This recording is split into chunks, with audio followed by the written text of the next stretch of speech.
Bom, diz assim, então, Marcos, capítulo 11, versículo 1 em diante, tá? Vou fazer a leitura. Quando se aproximavam de Jerusalém, de Betfagé e Betânia, junto ao Monte das Oliveiras, enviou Jesus 2 dos seus discípulos e disse-lhes: Ide à aldeia que aí está diante de vós, e logo ao entrar achareis preso um jumentinho, o qual ainda ninguém montou. Desprendei-o e trazei-o. Se alguém vos perguntar por que fazes isto, respondei assim: o Senhor precisa dele, e logo o mandará de volta para aqui. Olha que interessante, né? O Senhor criador do jumentinho precisa dele. E já já eu mando ele ir de volta para você. Não é incrível isso? Eu não sei, mas a gente começa a ler essas coisas, né? É demais, né? Então foram e acharam o jumentinho preso junto ao portão do lado de fora, na rua, e o desprenderam, né? Alguns dos que ali estavam reclamaram: que fazeis soltando o jumentinho? Eles, porém, responderam conforme as instruções de Jesus. Então os deixaram ir. Levaram o jumentinho, sobre o qual puseram as suas vestes, e Jesus o montou. E muitos estendiam as suas vestes no caminho, e outros ramos que haviam cortado dos campos. Tanto os que iam adiante dele, como os que vinham depois, clamavam assim: Hosana, bendito o que vem em nome do Senhor. Bendito o reino que vem, o reino de Davi, nosso pai. Hosana nas maiores alturas. E quando entrou em Jerusalém, no templo, tendo observado tudo, como já fosse tarde, né? Saiu para Betânia com os 12. Então, eu vou ler só até aqui e vou tentar trazer uma explicação sobre isso, né? Primeiro, é impressionante, né? A humildade de Jesus. É impressionante ver como ele realmente é um rei humilde. Imagina que ele botou a própria roupa dele para ele montar no jumento. Só que a essa altura da história de Jesus, as pessoas já reconheciam que ele era o Messias de Israel. Tanto é que pegavam as suas roupas e fizeram como que um corredor, um tapete de honra, sabe? O tapete vermelho, para que ele chegasse, né? Para que ele passasse. E eles tinham ramos nas mãos, porque vinham da colheita, uma coisa cotidiana, e ali eles levantavam e, gente, vocês não... Quando a gente começa a entender a história de Israel e tudo que Deus falou no Antigo Testamento sobre o Messias, sobre a vinda do homem Messias na Terra, a gente começa a entender a alegria daquelas pessoas. Era um sinal, um sinônimo de libertação para a humanidade, a chegada do Messias na Terra. Então eles, sabe, tanto é que a exclamação deles ali era o quê? Bendito é o que vem em nome do Senhor. Bendito é o enviado de Deus na terra para nós, para nos salvar, para nos abençoar, para fazer grandes coisas na terra, né?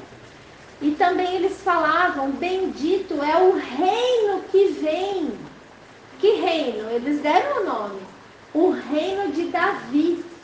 Então tudo isso tem um significado, que é o que nós vamos aprofundar hoje no Antigo Testamento, tá? Então, quando a gente vai entrar em contato com as coisas de Deus e principalmente sobre Jesus, a gente precisa ter na nossa mente muito claro que o reino de Deus, ele já veio, mas ele ainda virá. É muito difícil compreender isso. O reino de Deus é algo que já chegou para nós, que está e que ainda coisa atemporal, entendeu? Por que eu falo isso? Porque em partes ele já veio. Em partes ele está fazendo uma obra dentro do nosso coração, trabalhando a nossa fé nas coisas que nós não vemos. Por isso que o reino de Deus está. Jesus, ele disse, né? O reino de Deus não é comida nem bebida, mas é paz, alegria e justiça no Espírito Santo. O reino de Deus não é olha lá que ele está lá, ou vai lá que ele está lá. Não, o reino de Deus, ele chega primeiro dentro de vocês e depois ele se externaliza para fora. Isso é o reino de Deus. Então, ele não só veio, como ele está em nós, porém, ele também virá literalmente sobre essa terra. Então, eu vou meio que destrinchar essa frase, né? Bendito o reino que vem. Gente, uma verdade bíblica incontestável. O reino de Deus, ele vem para a terra. Ninguém vai no reino no céu. As pessoas, elas confundem um pouco. Muitas pessoas acreditam que o reino de Deus está no céu. Elas não conseguem ler como está escrito. É o reino dos céus. Ou seja, é o reino que vem dos céus. Não é o reino nos céus. Deus, ele já reina no céu. Tanto é que ele já disse, Jesus ensinou a oração. Como que ele ensinou a gente a orar? Seja feita a sua vontade aqui na terra, como ela já é feita no céu. Se Deus fosse o rei dessa terra, a terra estaria nessa desgraça que é hoje? Com certeza não. Então, o reino de Deus, o reino dos céus, está sendo preparado lá para vir na terra. Entendeu? Eu vou mostrar algumas passagens para vocês. Olha, primeiro Mateus, né? Capítulo 6. Eu vou um pouco rápido. Quem não acompanhar em casa, pode só escutar, depois medita tudo de novo. O áudio é para isso, a palavra é para ser meditada, tá bom? Mateus capítulo 6, versículo 9 e 10, diz assim: portanto, vós orareis assim: Pai nosso que estás nos céus, santificado seja o teu nome. Venha o teu reino, venha, faça-se a tua vontade, assim na terra como no céu. Certo? Foi o que eu acabei de explicar. Outra coisa, Apocalipse 11, que nos conta, né, o final da história, e eu quis trazer justamente isso, porque para que a gente compreenda que o reino, ele não só está, mas ele virá de forma literal, com a volta de Jesus para essa terra. Então, em Apocalipse capítulo 11, versículo 15 a 19, está escrito sobre a sétima trombeta. A sétima trombeta, segundo Apocalipse, é a última trombeta a ser tocada antes da volta de Jesus, ok? Diz assim: o sétimo anjo tocou a trombeta e houve no céu grandes vozes dizendo assim: o reino do mundo se tornou de nosso Senhor e do seu Cristo. Cristo significa, o que é Cristo? Cristo é Messias, isso. E do seu Messias, que também significa do seu ungido, do seu escolhido, certo? Que é Jesus. E ele reinará pelos séculos dos séculos. Ou seja, depois que ele voltar e assumir o governo dessa terra, acabou, ninguém mais tira ele do trono. Não terá mais eleições. É monarquia, é reinado, entendeu? Isso é muito confortante, não está vendo no meu script. Na minha tradução está aí, ele reinará para todos sempre. Eu acho que isso foi Deus que me inspirou para trazer paz a alguns coraçõezinhos aqui hoje, hein? Então. E os 24 anciãos que se encontram sentados no seu trono diante de Deus, prostraram-se sobre o seu rosto e adoraram a Deus, dizendo assim: graças te damos, Senhor Deus Todo-Poderoso, que és no presente e que eras, porque assumiste o teu grande poder e passastes a reinar. Então isso é uma visão que ele está tendo. Aí tem pessoas que lêem isso aqui e acham que no céu tem 24 tronos com os 24 anciãos. É isso que está escrito aqui, gente? Não. Isso vai acontecer aonde? Na terra. Depois que ele veio. Grande é o Senhor que era, que é e que assumiu o trono. Acabou de assumir o governo da terra. E ele se prostrara. É uma visão que João está tendo. E ele está relatando essa visão. Na verdade, aí ele fala, eles adoraram a Deus dizendo isso, né? Aí eles falaram assim no 18: na verdade, as nações se enfureceram. Então, como que as nações vão receber a volta de Jesus? Como que eles vão ver Jesus vindo do céu com o seu exército de anjos? Eles vão falar: olha, vem Jesus, aonde você quer governar de onde? Lá do Monte Sião, lá de Jerusalém? Olha, nós preparamos o seu trono, pode vir. Não, a palavra diz que as nações se enfureceram. Por quê? Porque chegou, porém, a tua ira e o tempo determinado para serem julgados os mortos, para se dar o galardão, a recompensa aos teus servos, os profetas, aos santos e aos que temem o teu nome, tanto aos pequenos como aos grandes, e para destruíres os que destroem a terra. Então, as nações se iraram, porque as nações querem o quê? Valores anticristãos. E Jesus vem com ira. Então, quando eu sempre pergunto, né? Nós fomos salvos do que, na verdade, né? Quando a gente fala, Jesus me salvou. Ele te salvou do quê? Desse dia aqui, olha, da ira que vai cair contra o pecado, contra a impiedade que há na terra. Então, todos que destroem a terra, todos que odeiam a Deus, terão aqui o seu julgamento, o seu destino definido pelo próprio conhecedor de todas as coisas, né? Então não cabe a nós esse tipo de julgamento, mas o Senhor sabe, Ele sabe tudo. Tá? Então fica bem claro, fica evidente para nós que o reino, ele vem.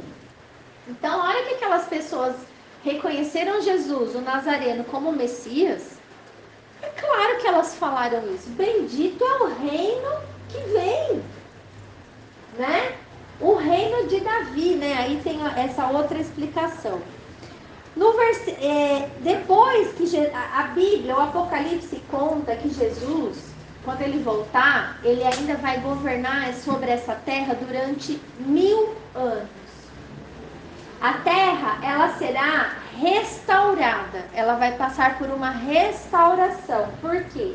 Porque dentro dessa volta, no contexto dessa volta, o derramamento da ira, ele será feito através do fogo, saraivada, tá?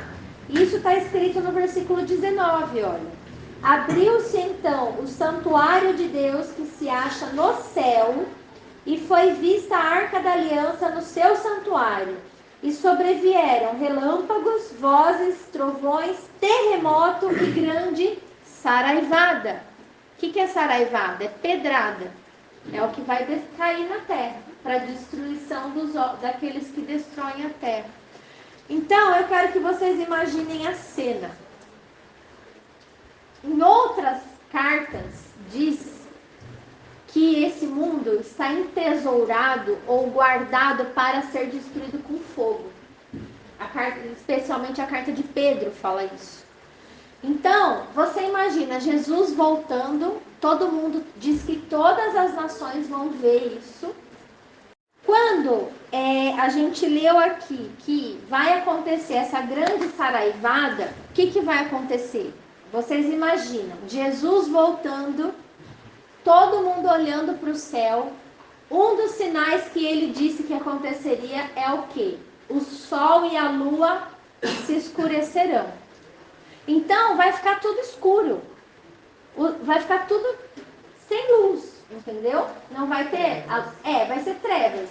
E ele aparecerá no céu como um relâmpago. Então, imagina um céu escuro e um relâmpago, não dá para ver? Um relâmpago iluminando? É dessa forma que a Bíblia conta que Jesus vai voltar, para instalar o reino de Deus na terra. Então, só que quando ele está voltando, e todo mundo está vendo essa luz, né, que é ele com um exército de anjos descendo, ao mesmo tempo está acontecendo o quê? A ressurreição dos mortos, aqui, olha que loucura. Aqueles que morreram em Cristo ressuscitarão. A gente acabou de ler aqui, chegou o tempo determinado para serem julgados os mortos. Por que julgados? Porque aqueles que morreram em Cristo, crendo, né, em Jesus, eles viverão. E por que eles vão ressuscitar? Para participar do reino de Deus na terra. Como que eles vão participar do reino se eles ficarem mortos, continuar mortos? Não vai ter sentido, entendeu? Então, voltam à vida para reinar com Cristo. Nós, os que estivermos vivos, teremos os nossos corpos transformados num piscar de olhos. Por quê? Porque não está falando que vai cair pedrada de fogo do céu para destruir os homens que destroem a terra, os pecadores e tudo isso? Se a gente ficar aqui nesse corpo carnal e vier uma pedrada de fogo na nossa cabeça, o que vai acontecer com a gente? Nós vamos morrer, não é verdade? Mas a palavra diz que não, que nós, Marcinha, seremos transformados num piscar de olhos, porque nessa hora, nós e os mortos que ressuscitaram, seremos arrebatados. O que é isso? Nós vamos subir, nós vamos ser tirados da terra de uma forma sobrenatural para o encontro com Jesus nos ares. Nos ares, não é no ambiente do céu. Nós vamos estar com ele ali, nós vamos voar. E aqui vai estar acontecendo essa destruição. E onde que a Bíblia, tudo isso nós vamos ler hoje, tá? Eu só estou dando um resumo para não dar um nó na cabeça. A Bíblia revela que os pés de Jesus Cristo, ele descerá no Monte das Oliveiras, lá em Israel. E aonde ele estiver, nós, todos os seus, estaremos com ele. Então, dos ares que a gente vai estar ali nesse arrebatamento, que nada mais é que um livramento, nós iremos com ele para Israel e desceremos ali, que é dali que ele vai governar toda a terra, entendeu? É isso que a Bíblia diz. Diz, inclusive, que quando ele pôs os pés ali no Monte das Oliveiras, o monte se fenderá. A cidade... E nós vamos ler tudo isso. Então, fica claro para nós que o reino de Deus, ele vem nessa terra. E Jesus Cristo, ele vai assumir o governo de tudo. Ele vai ser o rei de todas as nações. Só que a Bíblia também fala que nós reinaremos com Cristo.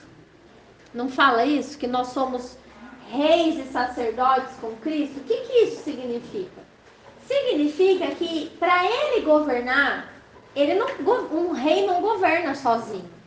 Então, ele precisa colocar os governos nos lugares. Os governadores, os presidentes, os prefeitos. Tudo. E essas pessoas serão os santos. Somos nós que vamos passar a governar, entendeu? com poder. Mas nós vamos governar sobre quem se houve essa destruição? Alguém já fez essa pergunta? Se não vai sobrar um bom. Aí é que você se engana. Haverá um remanescente na terra de seres humanos que sobreviverão a essa ira, a essa saraivada. Aqueles que restarem, os sobreviventes, eles estarão em carne e osso, como pessoas mesmo. E eles passarão a ser governados por Jesus e por aqueles que foram transformados. E aí, o que vai acontecer? A vida deles é vida que segue. Então, eles são casados, eles vão ter filhos. A terra, nesse período de 1000 anos que Jesus vai reinar aqui, a terra vai passar por uma restauração, a natureza, né, vai ser restaurada como era no Éden. Não haverá mais o selvagerismo, os animais, um comendo o outro. Diz que a gente vai poder passar a mão no leão, enfim, não vai mais ter perigo. E a terra, a humanidade, a terra será repovoada. Entendeu? Haverá vida, as pessoas vão ter filhos. Em 1000 anos vai ter um repovoamento da terra. Por isso que lá em Apocalipse 20... diz que no final dos 1000 anos, quando Cristo acabar o seu reinado, porque, vamos falar de outra forma, quando ele restaurar a terra, essas pessoas que nasceram no reino de Deus não conheceram o mal. Conheceram o mal? Só conheceram o bem. Mas para você escolher o que você quer, você precisa ter contato com o mal. Você precisa, porque Deus criou pessoas livres. Então, no final dos 1000 anos, Satanás será solto da sua prisão. E ele sairá a arrebanhar as nações para a guerra contra Jesus, para tentar tirar ele do poder. Essa guerra vai acontecer e ele vai conseguir juntar um exército de homens para tirar Cristo do reino, do governo dele. Só que dentro dessa guerra a gente já sabe quem vai ganhar, né? E nesse momento serão destruídos esses exércitos, eles morrerão, diz a Bíblia, com fogo mesmo, nem vai ter a guerra na verdade, porque vai cair fogo do céu, eles morrem. Satanás vai ser então julgado e condenado ao inferno. Olha que novidade. Porque o inferno não foi criado para os homens. O inferno foi criado para Satanás e seus anjos. E ele vai para lá. E eu vou ler isso para vocês em Mateus capítulo 25. Tira só uma dúvida minha, Amanda. Esses que vão sobreviver, se eles não eram discipulados, não foram santificados, né? Eles não Sim. E eles não são maus, como que eles vão sobreviver? Quem são eles?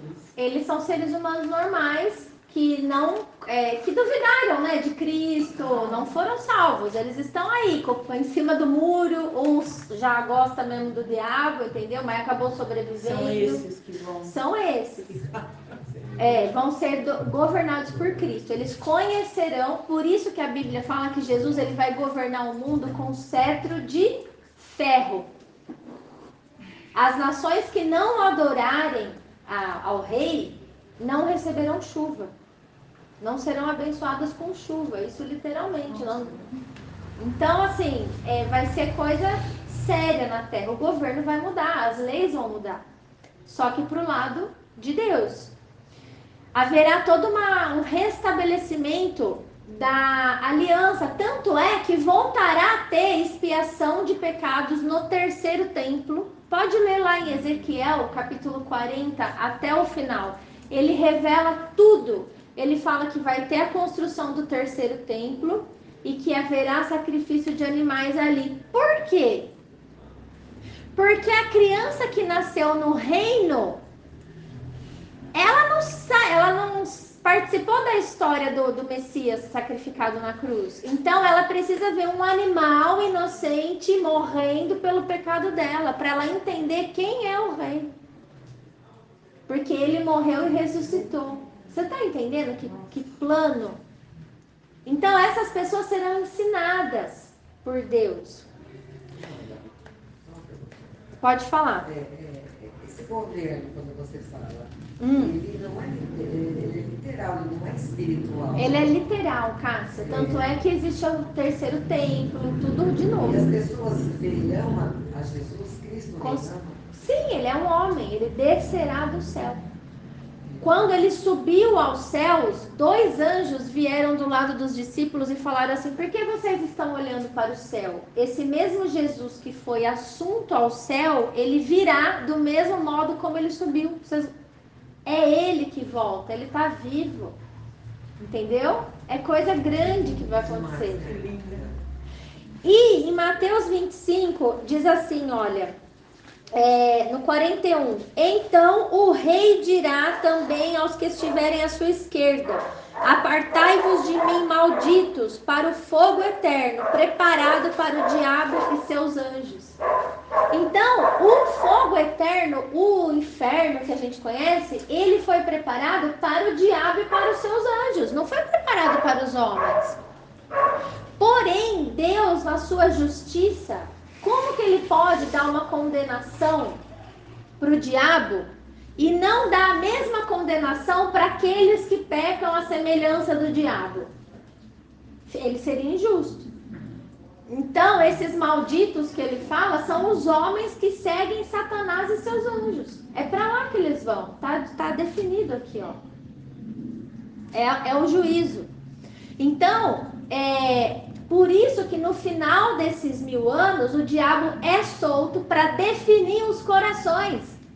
Aquelas pessoas viram sacrifícios no templo do Cordeiro, viram o rei, vivem debaixo de um governo santo, de uma terra restaurada, Éden, e não querem Cristo, não querem o bem, entendeu? Então eles vão morrer fisicamente, porque são seres humanos.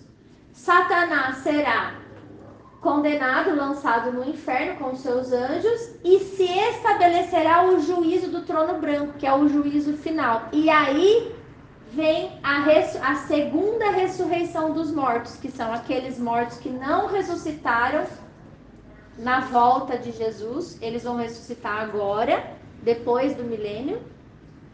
E os que acabaram de morrer, né, vão ressuscitar para receberem o seu destino eterno, para serem lançados no inferno. Depois disso vem o quê? Eu vou ler para a gente não confundir tanto a cabeça. Depois disso vem Apocalipse 21, tá? Que diz assim, olha.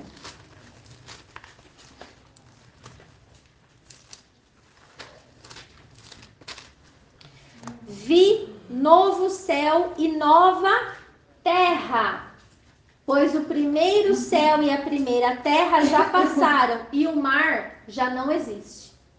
Olha que interessante isso. Vi também a cidade santa, a nova Jerusalém, que descia do céu, da parte de Deus, ataviada como uma noiva adornada para o seu esposo. Então a cidade de Deus, ela desce do céu. Ninguém vai para o céu. Tudo vai acontecer na terra. Então ouvi grande voz vinda do trono dizendo: eis o tabernáculo de Deus com os homens. Deus habitará com eles. Eles serão povos de Deus e Deus mesmo estará com eles. Agora é a eternidade. Então eles lhes enxugará dos olhos toda lágrima e a morte já não existirá mais. Não haverá nem luto, nem pranto, nem dor, porque as primeiras coisas já passaram. Isso aqui é a eternidade. Então bendito é o reino que vem. Entendeu? A fé nossa é essa, né? Aí no versículo, eu até separei aqui, versículo 22 a 27 desse capítulo. Nessa cidade, né, que vem do céu, Não vi santuário, porque o seu santuário é o Senhor, o Deus Todo-Poderoso e o Cordeiro. Então, essa nova Jerusalém já não precisa do templo. Acabou o sacrifício, entendeu? O templo, ele só será necessário no período do milênio, que só Cristo estará aqui preparando essa terra, restaurando essa terra para a vinda de Deus Pai, que é 3 vezes santo. Vocês entenderam? Então ele diz assim: a cidade não precisa nem de sol, nem de lua para lhe darem claridade, pois a glória, a presença de Deus a iluminou, e o Cordeiro é a sua lâmpada. As nações andarão mediante a sua luz, e os reis da terra lhe trazem a sua glória. Tudo na terra, ó. As suas portas nunca mais se fecharão de dia, porque nela não haverá noite. E lhe trarão a glória e a honra das nações. Nela nunca mais, jamais penetrará coisa alguma contaminada, nem o que pratica abominação e mentira, mas somente os inscritos no livro da vida do Cordeiro. E aí é para todo sempre. Isso é maravilhoso, não é? Então, acontecerá isso. Por isso que eu quis trazer esse aprofundamento para a gente entender mesmo de uma vez por todas que o reino de Deus ele vem, que ninguém vai, não acontece nada no céu sobre isso, né? O céu é o céu e a terra foi criada para a habitação dos homens. Deus não vai jogar fora a sua criação e nem permitir que destruam a sua criação, tá?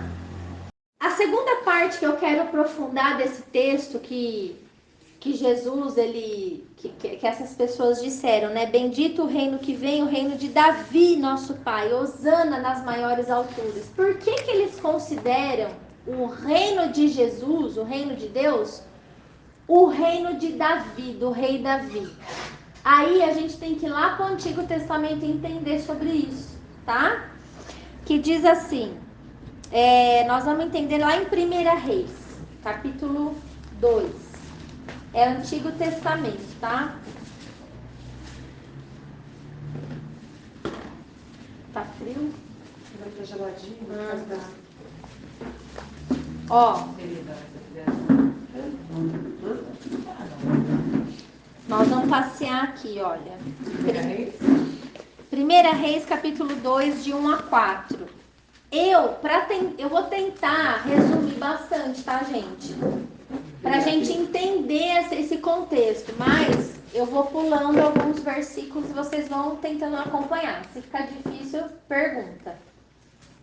1 Reis, capítulo 2.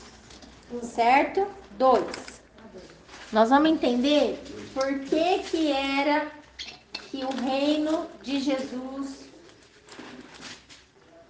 é comparado ao reino de Davi.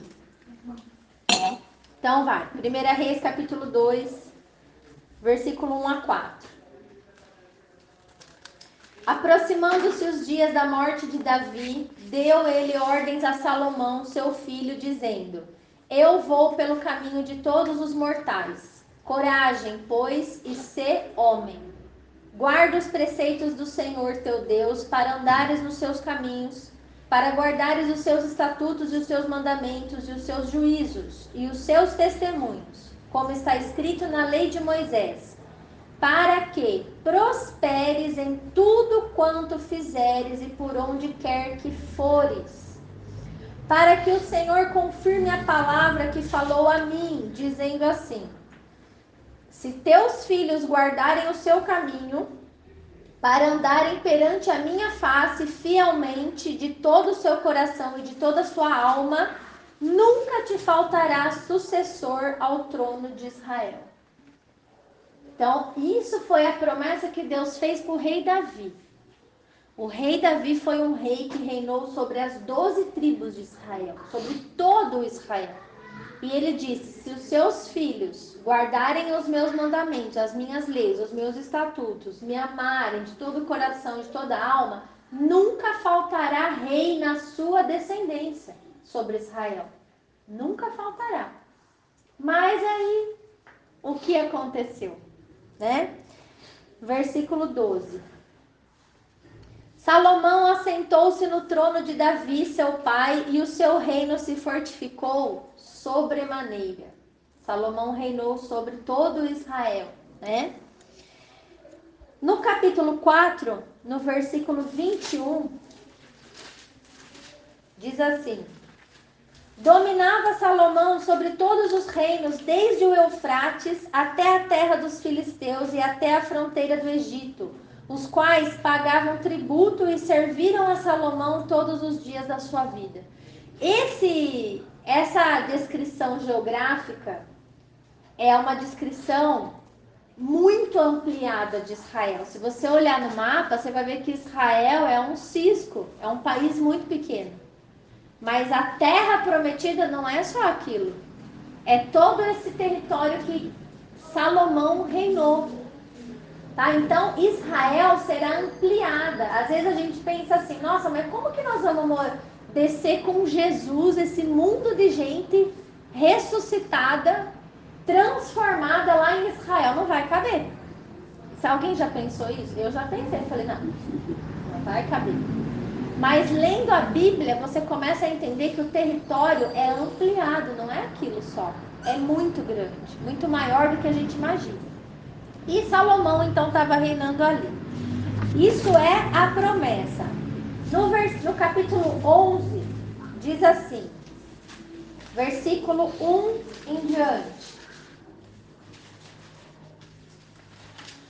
Ora, além da filha de Faraó, amou Salomão muitas mulheres estrangeiras, moabitas, amonitas, edomitas, sidônias e etéias, mulheres das nações de que havia o Senhor dito aos filhos de Israel: não caseis com elas, nem casem elas com vocês, pois vos perverteriam o coração para seguirdes os seus deuses. A estas se apegou Salomão pelo amor. Tinha 700 mulheres, princesas e 300 concubinas, e suas mulheres lhe perverteram o coração. Sendo já velho, suas mulheres lhe perverteram o coração para seguir outros deuses, e o seu coração não era de todo fiel para com o Senhor seu Deus, como fora o de Davi, seu pai. Salomão seguiu a Astarote, deusa dos Sidônios, e a Milcom, abominação dos Amonitas. Assim, fez Salomão o que era mal perante o Senhor e não perseverou em seguir ao Senhor como Davi, seu pai. Nesse tempo, edificou Salomão um santuário a Quemos, que é a abominação de Moabe, sobre o monte fronteiro a Jerusalém, e a Moloque, que é a abominação dos filhos de Amon.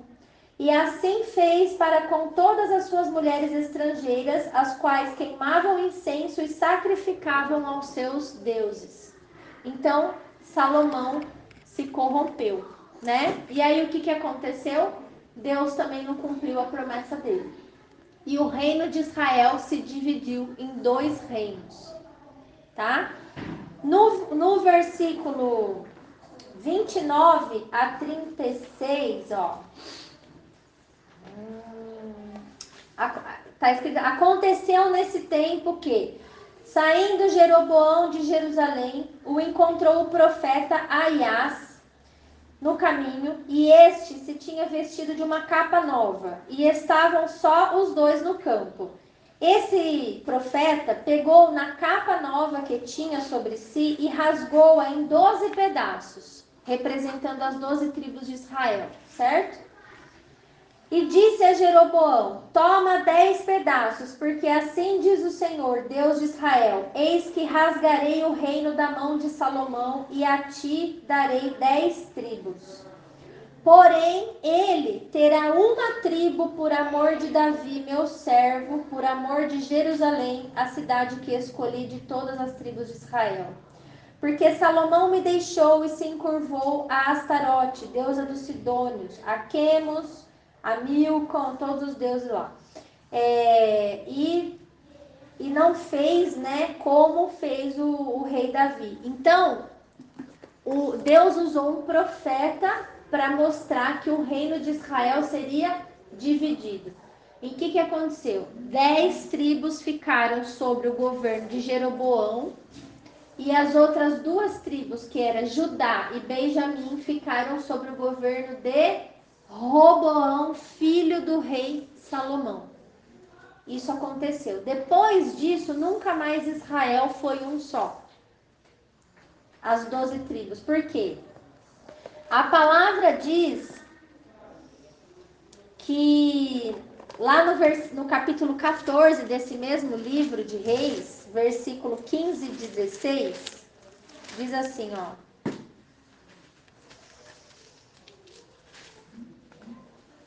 Olha o que a palavra diz aqui, ó. O Senhor, porém, suscitará para si um rei sobre Israel, que eliminará no seu dia a casa de Jeroboão.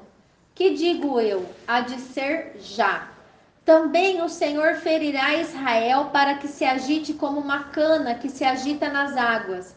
Arrancará Israel desta boa terra que dera aos seus pais e os espalhará para além do rio Eufrates, porquanto fez os seus postes ídolos, provocando o Senhor a ira. Abandonará a Israel por causa dos pecados que Jeroboão cometeu e pelo que fez Israel cometer. Então, aqui a gente já começa a ver que Deus, ele tirou a bênção quando houve o pecado. E quando ele tira a bênção, ele também tira a promessa. Então, o povo, as 10 tribos, elas sofreram muitas invasões, né?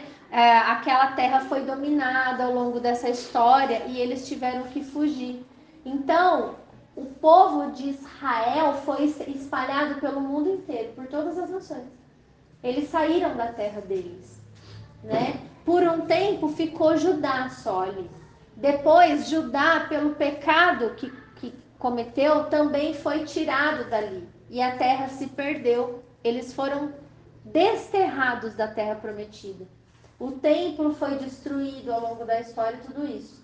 Só agora, em 1948, por um decreto da ONU, Israel volta a ser um país. E aí o pessoal começa a voltar, os que sabem que é, né?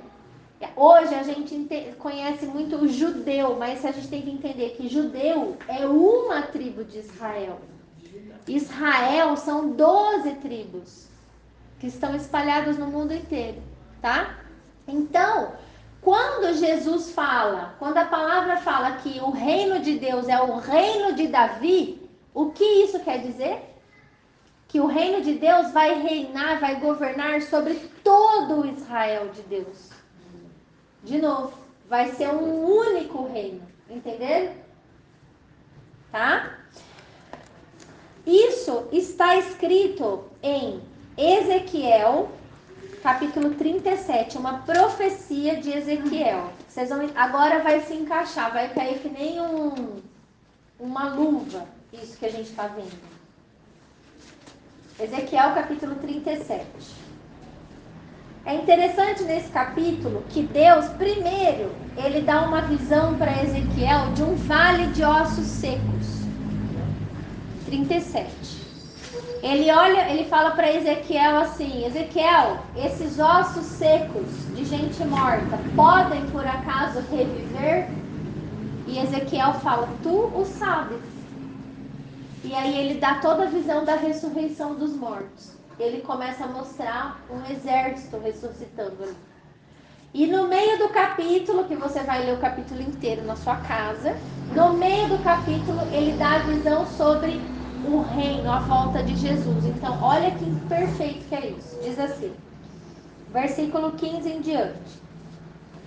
Veio a minha palavra do Senhor dizendo: tu, pois, ó filho do homem, toma um pedaço de madeira e escreve nele, para Judá e para os filhos de Israel, seus companheiros.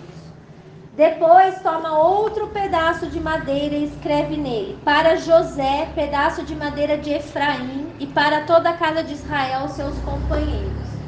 Judá representando as 2 tribos. José, Efraim, representando as 10 tribos. 2 pedaços de madeira. Ele mandou o profeta pegar. Ajunta um ao outro, faze deles um só pedaço, para que se tornem apenas um na tua mão. O que virou? Uma cruz. Que é um símbolo de Cristo, né? Assim, é o que remete, não é que é um símbolo, é o que remete à expiação do pecado da humanidade. Quando te perguntarem, quando te falarem os filhos do teu povo, dizendo assim, não nos revelará o que significa essas coisas? Tu lhes dirás assim, assim diz o Senhor Deus, eis que eu tomarei o pedaço de madeira de José, que esteve na mão de Efraim, e das tribos de Israel, suas companheiras, e o ajuntarei ao pedaço de Judá, e farei deles um só pedaço, e se tornarão apenas um na minha mão. Os pedaços de madeira em que houveres escrito estarão na tua mão perante eles. Dize-lhes, pois, assim diz o Senhor, Deus: eis que eu tomarei os filhos de Israel de entre as nações para onde eles foram, que é o contexto que a gente vive hoje, e os congregarei de todas as partes e os levarei para a sua própria terra. Olha o arrebatamento que eu expliquei.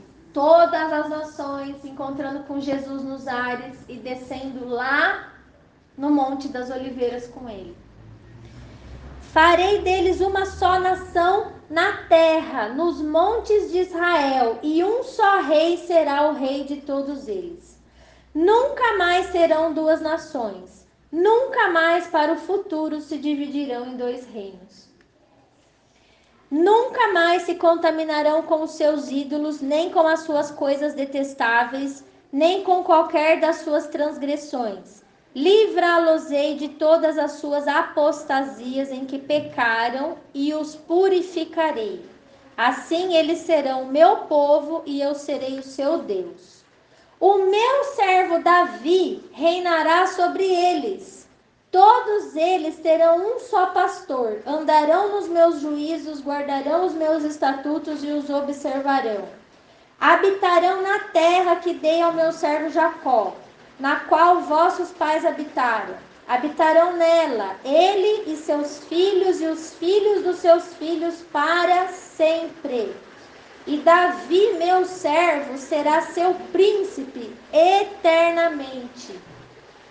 Farei com eles aliança de paz, será aliança perpétua. Estabelecê-los-ei e os multiplicarei e porei o meu santuário no meio deles para sempre. O meu tabernáculo estará com eles, eu serei o seu Deus e eles serão o meu povo. As nações saberão que eu sou o Senhor que santifico a Israel, quando o meu santuário estiver para sempre no meio deles. Não fechou? Essa profecia não está super clara? E como que Davi vai reinar? Até nisso, casa. Davi vai ser príncipe, vai ter um cargo de governo no reino de Jesus. Por quê? Porque ele vai ressuscitar, gente. Mais uma vez a teoria da reencarnação cai por terra. Mais uma vez. Se houvessem outras vidas, como que o rei Davi... Ele não seria mais Davi, ele já seria João, aí na próxima ele era o Bento, aí na próxima ele era não sei o que. Vocês entenderam? Não, é o rei Davi. Ele vai ressuscitar e vai governar. Então é incrível entender isso, né? E aqui, pode perguntar, Marcinha. O que seria o meu tabernáculo? Tabernáculo significa tenda. Tabernáculo ou tenda, cabanas. Essa cabana faz referência que é a minha morada, né? Por isso que lá em Israel, a 7ª festa, são 7 festas, né? Que eles celebram ao longo do ano, na antiga aliança. A última é a festa dos tabernáculos, das cabanas. Faz referência a esse último, ao final da história.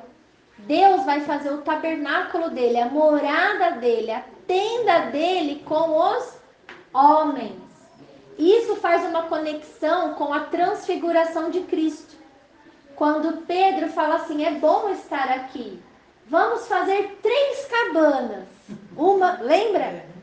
Total conexão. Tabernáculo, morada, residência. Deus, gente, é a restauração do Éden. Deus, quando criou Adão, ele não vinha no Éden e não falava com Adão todos os dias? Vai ser a mesma coisa, nós vamos ver Deus. É isso que vai acontecer. Tá? Então, aquele povo vendo o Messias entrar ali no templo com um jumentinho, né? E falava, Hosana, né? Gente, eles estavam declarando a fé verdadeira, a fé como a Bíblia nos ensina. Eles sabiam disso. E o interessante é que Jesus entra no templo e ele observava tudo, porque aqueles que eram para saber dessas coisas, crer nisso e ensinar sobre isso, não creram, inclusive mataram Jesus. Então, olha que maluquice isso. Né? Então, assim, olha como Deus é humilde, é simples, né? Ele só quer o nosso coração mesmo, né? Então, nessa primeira parte, vocês entenderam sobre isso? Outro texto que eu vou trazer, antes da gente continuar lá, é o de Zacarias, o profeta Zacarias, é Antigo Testamento também. Olha o que o Zacarias falou a respeito do Messias. Zacarias, ele foi um profeta que viveu uns 500 anos antes de Jesus nascer na terra, tá? E ele escreveu aqui, olha, no capítulo 9, versículo 9. Alegra-te muito, ó filha de Sião, exulta, ó filha de Jerusalém. Eis aí, te vem o teu rei, justo e salvador, humilde, montado em jumento, num jumentinho, cria de jumenta. Olha, gente, como que ele... Então, ele escreveu isso sobre o Messias. E Jesus cumpriu essa profecia. Olha que coisa interessante, né? Bom, e aí, no grupo, eu ainda vou gravar mais áudio aprofundando sobre esses assuntos do Zacarias, que tem muito mais coisa ainda pra gente ver sobre essa volta e tudo mais. Mas vamos para um outro assunto. Lucas, capítulo 1, versículo 30 a 33, o anjo Gabriel, quando ele chega para Maria, ele fala assim, olha... Mas o anjo lhe disse, Maria, não temas, porque achaste graça diante de Deus. Eis que conceberás e darás à luz um filho, a quem chamarás pelo nome de Jesus. Este será grande e será chamado Filho do Altíssimo. Deus, o Senhor, lhe dará o trono de Davi, seu pai. Peraí, por que Davi, seu pai? Porque Jesus, ele vem da tribo de Judá e ele vem da descendência do rei Davi. Por isso que o cego falava o quê? Filho de Davi, tem misericórdia de mim. Porque todo mundo sabia que o Messias vinha da descendência do rei Davi. Até porque a gente acabou de ler que Deus prometeu para Davi que na descendência dele não faltaria homem para reinar. Não foi isso? Tem um salmo que fala da história de Jesus, né? Sim, tem vários salmos, vários. Lá atrás, né? Depois você pode pôr no grupo, se você lembrar. Põe lá pra gente como um acréscimo, tá? É muito interessante, a gente precisa se aprofundar nisso, né? E fazer essas conexões. E aí, ele diz assim para ela, olha, o Senhor lhe dará o trono de Davi, seu pai, e ele reinará para sempre sobre a casa de Jacó, ou seja, sobre as 12 tribos, e o seu reinado não terá fim. Então, Jesus nasceu para ser rei sobre a terra. Alguém tem alguma pergunta sobre isso? Alguma dúvida? Você respondeu a que eu tinha. Tá. Por que chamavam Jesus filho de Davi? Ah, Eu é? tinha essa dúvida. Exatamente por Elias. isso. É descendência também? O profeta Elias? É. Não sei. Não sei mesmo. Não sei. Aquele evangelho grego que fala, né? Uns falam que você é Elias, outros falam que João Batista. João Batista. É, mas eu não sei. Eu sei que ele é filho de sacerdote, do sacerdote Zacarias. Mas não sei qual é a linhagem dele, né? Nós só sabemos a linhagem de Jesus por causa da genealogia. 2 evangelhos trazem a genealogia de Jesus, o Lucas e o Mateus. E vai até Adão. De Adão chegando até Jesus. É um que é filho do outro, que é filho do outro. É um documento, é histórico isso daí. Tá? Voltando para o Marcos 11, a partir do versículo 12, então Jesus, a gente acabou de ver que ele entra no templo e ele está observando tudo ali, né? Toda a religiosidade, o comportamento daqueles homens religiosos, né? No dia seguinte, quando saíram de Betânia, teve fome. E vendo de longe uma figueira com folhas, ele foi ver nela se porventura acharia alguma coisa para ele comer. Aproximando-se dela, nada achou, senão folhas, porque não era tempo de figos. Então lhe disse Jesus: nunca, jamais coma alguém fruto de ti. E os seus discípulos ouviram isso. E foram para Jerusalém, entrando ele no templo. Passou a expulsar os que ali vendiam e compravam. Ele derrubou as mesas dos cambistas e as cadeiras dos que vendiam pombas. Não permitia que alguém conduzisse qualquer utensílio pelo templo. E também os ensinava e dizia assim: não está escrito, a minha casa será chamada casa de oração para todas as nações? Vocês, porém, a tendes transformado em covil de ladrões. E os principais sacerdotes e escribas ouviam essas coisas e procuravam de um modo de lhe tirar a vida, pois o temiam, porque toda a multidão se maravilhava da sua doutrina. E em vindo à tarde saíram da cidade. E passando eles pela manhã, viram que a figueira secara desde a raiz. Então Pedro, lembrando-se, falou assim: mestre, eis que a figueira que amaldiçoaste secou. Ao que Jesus lhes disse: tende fé em Deus, porque em verdade eu vos afirmo que, se alguém disser a este monte, ergue-te, lança-te no mar, e não duvidar no seu coração, mas crer que se fará o que se diz, assim será com ele. Por isso eu vos digo que tudo quanto pedirdes em oração, crede que recebestes, e será assim com vocês. E quando estiveres orando, se tendes alguma coisa contra alguém, perdoai, para que vosso Pai Celeste vos perdoe as vossas ofensas também. Mas se não perdoardes, também o vosso Pai do céu não vos perdoará as vossas ofensas. Então, o que aconteceu aqui, em resumo, né? Em resumo, Jesus, quando ele passa ali por aquela figueira, vocês acabaram de ver que não era tempo de dar figos. Mas mesmo assim, ele amaldiçoou a figueira. Ele falou que você seque, porque eu não tenho fruto, eu não tenho nenhum fruto para comer de você. E o Pedro, no outro de passando ali, ele viu que secou mesmo. Mas secou desde a raiz, sobre a palavra que Jesus falou.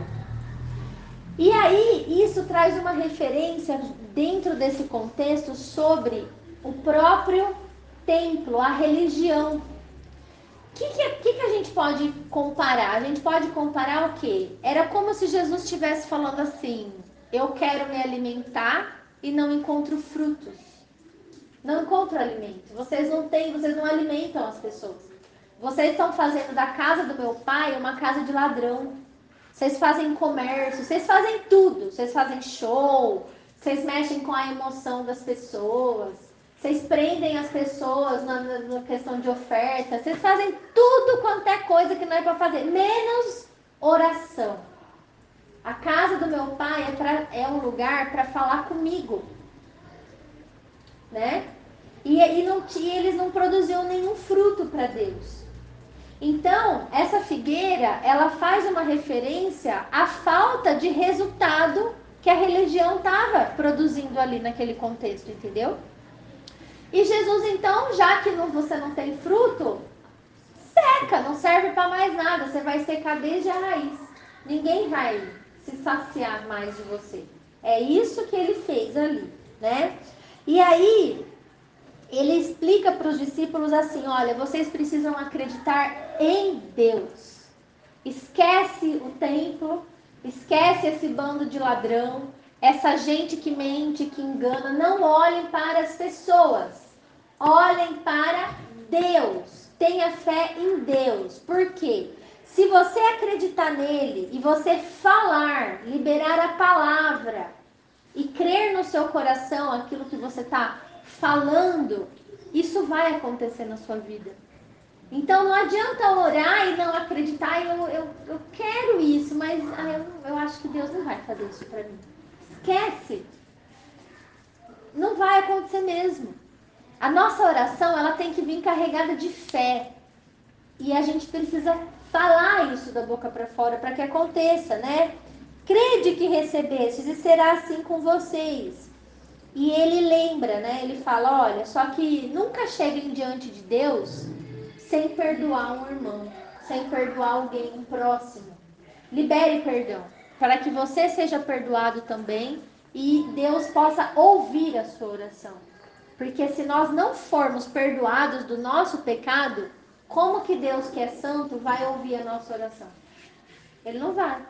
Ele só ouve a nossa oração quando Ele nos perdoa o nosso pecado. Vocês entenderam? Então, tudo tem um porquê, uma forma de se fazer diante de Deus, tá? Para a gente encerrar essa questão da fé, eu separei aqui 2 Timóteo 4.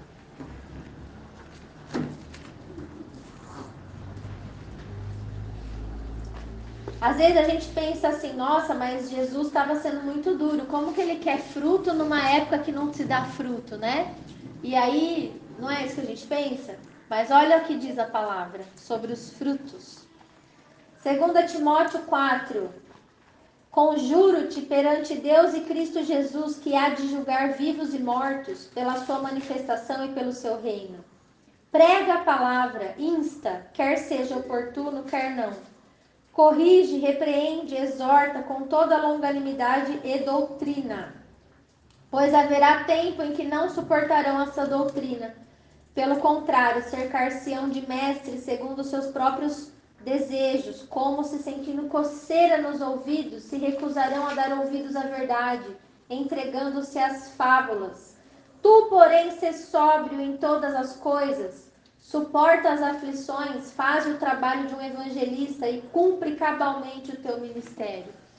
Então, ele quer encontrar frutos na nossa vida em tempo e em fora de tempo.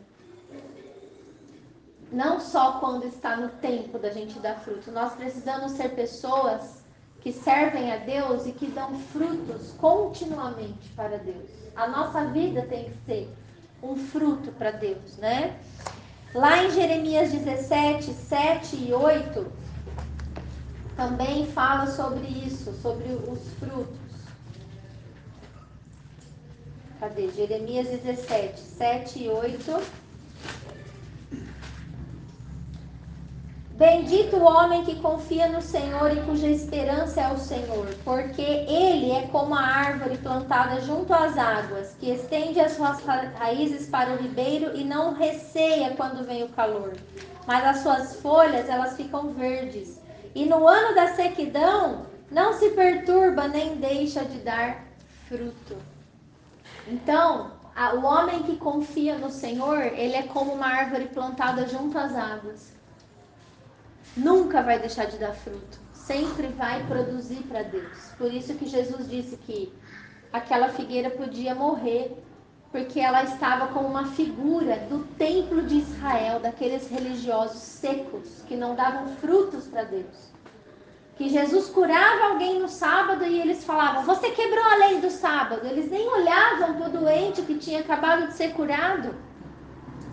Entendeu? E queriam matar Jesus ainda, né? Bom, a questão da fé, nós precisamos ler Provérbios 18, 21.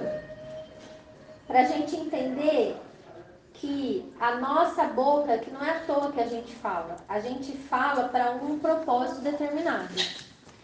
Provérbios 18, 21 diz assim: a morte e a vida estão no poder da língua. O que bem a utiliza come do seu fruto, do seu resultado. O que esse provérbio está dizendo, gente? Que a morte e a vida está no poder da sua língua. Aquilo que você fala se concretiza na tua vida. A gente vai comer o resultado do que a nossa língua fala. Nós vamos comer isso. Porque o poder está na palavra. Por isso que Jesus falou: se vocês disserem a esse monte, lança-te daqui, e crê que isso vai acontecer, ele vai. Moisés não abriu o mar vermelho? Só que e para a gente ter essa fé? A gente não é capaz de acreditar que Deus pode mudar a nossa sorte, operar um milagre na nossa vida, né? E do verbo não fez o homem? O verbo é um que eu separei aqui que não vai dar tempo de ler, né? A palavra se fez carne e habitou entre nós, Jesus, né? Então, só para a gente ir embora pensando sobre isso, no que é a fé e o que nós precisamos desenvolver na nossa vida, né? Através da nossa boca. A fé, no capítulo 11 de Hebreus, é isso aqui, olha. É a certeza das coisas que se esperam. É a convicção de fatos que não se veem. Pois pela fé os antigos obtiveram bom resultado. Pela fé entendemos que foi o universo formado pela palavra de Deus, de maneira que o visível veio a existir das coisas que não aparecem. Então, quando você vai diante de Deus pedir algo que você quer que aconteça na sua vida, você precisa crer que isso vai fazer, que isso vai acontecer. Certeza, né? Você tem que ter a certeza. E eu quero dar um testemunho aqui no meio de vocês. Vocês sabem que a gente não costuma fazer o que a gente fez semana passada, aquela oração em roda, né? É bem de vez em quando que a gente faz isso. E eu, realmente, eu entendo assim, que quando a gente se reúne para as coisas de Deus, a gente não tem que estar muito preocupado com o horário ou determinar uma coisa como tem que ser. Eu não tenho que determinar, eu tenho que sentir o Espírito Santo. Ele tem que ter liberdade no meio da gente para fazer o que ele quiser. E naquele dia, ele me levou a orar por cada um e tal, né? E naquela semana, eu passei por uma provação muito grande. Então, o que aconteceu? O Bruno, ele veio aqui com uma situação na vida dele, de trabalho, né, Bruno? E a gente estava com muitas incertezas, tentando resolver as coisas do nosso jeito. Só que a gente precisava entender, ou eu já sabia, né, que as coisas tem um jeito certo, tem um jeito de Deus para nós. Às vezes a gente quer fazer do nosso jeito, a gente quebra a cara, dá tudo errado. Então a gente tem que ser sensível e fazer do jeito de Deus. E naquele dia, eu sabia o que estava se passando, o que ele precisava. Eu estava querendo resolver também do meu jeito para ajudar. E aí a gente fez a oração. Ele foi o último que eu orei. Ele estava do meu lado aqui praticamente. E quando eu peguei na mão dele, eu falei, eu não quero fazer uma oração direcionada do meu coração. Você entendeu? Porque a gente faz isso. A gente já sabe a situação que a pessoa está precisando. Então, o risco de você orar aquilo que você quer ou que você acha certo é muito grande, né? Então, na hora que eu peguei na mão dele, eu pensei logo. Falei, Jesus, o que eu vou orar? Me ajuda, né? Eu não quero falar abobrinha aqui, né? Eu quero orar aquilo que o Senhor tem para nós, né? E o Senhor colocou no meu coração para orar por provisão. E eu pedi, eu falei, Senhor, que venha sobre a vida dele tudo que ele precisa, toda a provisão, todo o recurso que ele precisa. Foi isso que eu orei, você lembra, Bruno? E amém. Só que na minha cabeça já tinha um plano traçado, eu ia ser a provisão, entendeu? Eu só orei à toa, porque eu já sabia o que eu ia fazer. E aí, depois que eu fiz essa oração, as coisas começaram a tomar outro rumo. E Deus começou a me barrar. Me cortar daqui, me cortar dali. Eu comecei a me sentir de mãos atadas, proibida de ajudar Ele. E veio uma situação na minha vida o seguinte: se você ajudar, você está quebrando um princípio dentro da tua casa. E aí, o que você vai escolher? O que seu coração quer ou a obediência vai crer que eu sou Deus e eu que resolvo as coisas? Você não orou? E eu passei tudo isso. E a Serina ficou sabendo que na ocasião ela até estava comigo, sabendo que eu estava super tentada a desobedecer. Eu falei, não, dessa vez eu vou desobedecer a Deus. Vocês iam tudo pro brejo. Só vocês saberem. Essa aqui ficou desesperada. Enfim, foi uma tentação muito grande, gente. Falar não, me colocar dentro daquilo que Deus tinha me falado. Você vai obedecer e vai esperar. Você quer coisa pior do que esperar? Não tem. Eu acho que não tem. Pra ele também, coitado, foi horrível, né? Mas o que a gente fez? Eu coloquei a cabeça no lugar e falei, não, eu sirvo a Deus, então eu sirvo a Deus. Eu vou obedecer, eu vou esperar e vou crer que aquela oração será respondida, haverá provisão na vida dele e eu não vou precisar entrar nessa. E aconteceu isso. Na segunda-feira de manhã, veio a provisão que ele precisava, da pessoa certa, né, que no caso é meu pai. Tudo deu certo, ele tá aí já com o trabalho na mão, é vida nova, é bênção, e a gente provou dessa resposta de oração que nós fizemos naquele dia. Então, eu deixo para vocês isso, a gente precisa lutar contra a nossa própria incredulidade. Às vezes a gente pede uma coisa para Deus e acha que Ele não vai conseguir fazer. A gente quer pra amanhã, né? Ele precisa da gente fazer, você tá entendendo? Quer um reloginho assim, mas não é? Tem prazo. Então, eu tive uma grande lição.